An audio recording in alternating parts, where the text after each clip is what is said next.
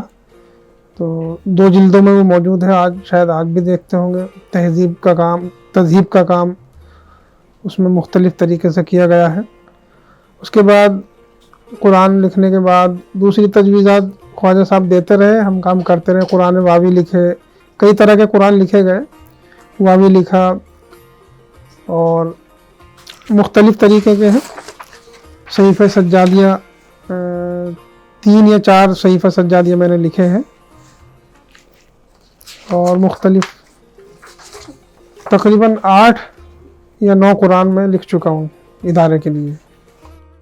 The contemporary Indian calligraphers and painters are exercising and trying in their attempt to survive the traditions of their ancestors and to keep the culture of calligraphy and book designing alive.